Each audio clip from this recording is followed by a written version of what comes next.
قاضی یاد مالکی نے شیخ عبدالحق محدث دہلوی نے دیگر بزرگ جو سیرت نگار گزرے انہوں نے لکھا ہے کہ نبی پاک صلی اللہ علیہ وسلم کے اندر 100 مردوں سے زیادہ طاقت تھی، 100 مردوں سے زیادہ طاقت۔ اب جو بات کہنے لگا ہوں،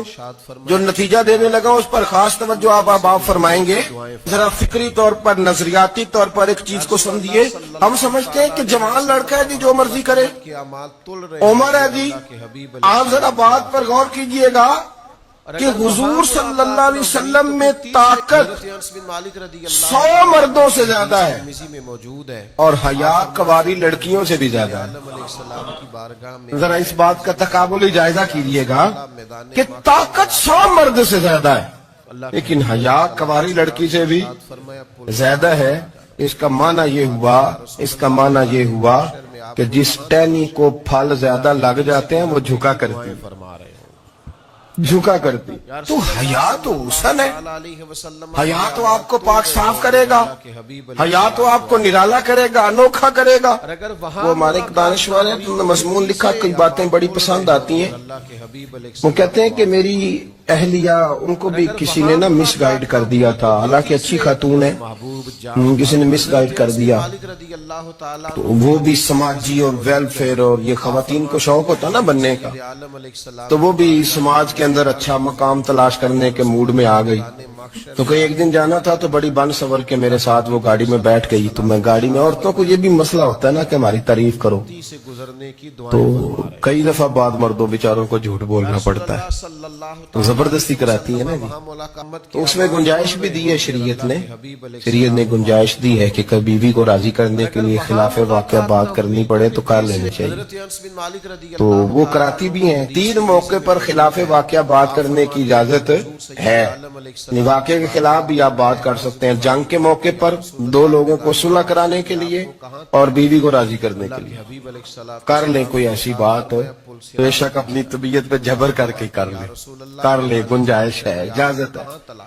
تو وہ کہتے ہیں جب وہ گاڑی میں میرے ساتھ بیٹھی بن سور کے،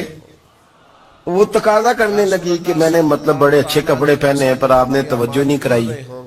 وہ سیانا بندہ تھا، وہ چاہ رہا تھا کہ میری خاتون سمجھ جائے۔ وہ کہتے ہیں مجھے پتا تھا کہ بیچاری مس گائیڈ ہو گئی ہے، دل کی بڑی اچھی ہے، سیانی ہے،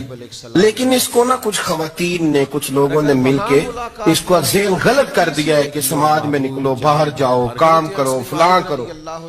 اپنی مرضی سے جیو۔ تو میرے ساتھ گاڑی میں بیٹھی کہیں جانے کے لیے، تو مجھ سے کہنے لگی کہ آپ نے میری طرف توجہ ہی نہیں کی، آپ نے کوئی ذکر ہی نہیں کیا کہ میں کیسی لگ رہی ہوں۔ تو وہ کہتے ہیں میں نے اسے کہا کہ اگر تو ناراض نہ ہو تو پھر میں صحیح والی تعریف کر دوں، تو اس نے کہا کہ آپ کر دیں۔ تو کہتے ہیں میں نے درد سے اور خلوص سے اپنی بیوی سے کہا، خلوص کے ساتھ، میں نے کہا میں تو روز گھر ہوتا ہوں، روز شام کو گھر ہوتا ہوں، اگر تو میرے لیے تیار ہوتی تو میں تیری تعریف کرتا، لیکن آج تو باہر جانے کے لیے تیار نہیں، تو پھر ان سے تعریف کی امید رکھ جن کے لیے تو نے تیاری کی ہے۔ میرے لیے تیاری کرتی تو میں تو ہر شام تیرے پاس ہوتا ہوں۔ کہتے ہو میرے لفظوں میں درد تھا تو وہ بھی رو پڑی، کہنے لگی آپ گاڑی روک دیں، مجھے باہر جا کے کسی کو راضی نہیں کرنا، میں نے اسے راضی کرنا ہے جس کو رب کریم نے میرا شوہر بنایا اور میرے لیے منتخب کیا ہے، میرے ماں باپ کو، میں واپس لوٹتی ہوں۔ یہ ایک پہلو ہے، سلگتا ہوں، اس کو سمجھا جائے۔ رسول کریم صلی اللہ علیہ وسلم عرب کی کواری لڑکیوں سے زیادہ حیا والے تھے، کواری لڑکیوں سے زیادہ حضور حیا فرمایا کرتے تھے۔ جب خانہ کعبہ کی مکہ شریف میں تعمیر ہو رہی تھی نا، اہل عرب اس کو تعمیر کر رہے تھے، تو نبی پاک صلی اللہ علیہ وسلم اپنے چچا حضرت عباس کے ساتھ خانہ کعبہ کی تعریف میں مصروف تھے۔ تو عرب کے لوگ چونکہ لمبا کرتا پہنتے تھے پیروں تک، تو نیچے اگر کسی وقت کچھ چیز نہیں بھی ہوتی تھی تو کسی کو وہ نظر نہیں آتی تھی، کیونکہ پردہ رہتا تھا، لمبا کرتا پہنا ہوا ہوتا تھا۔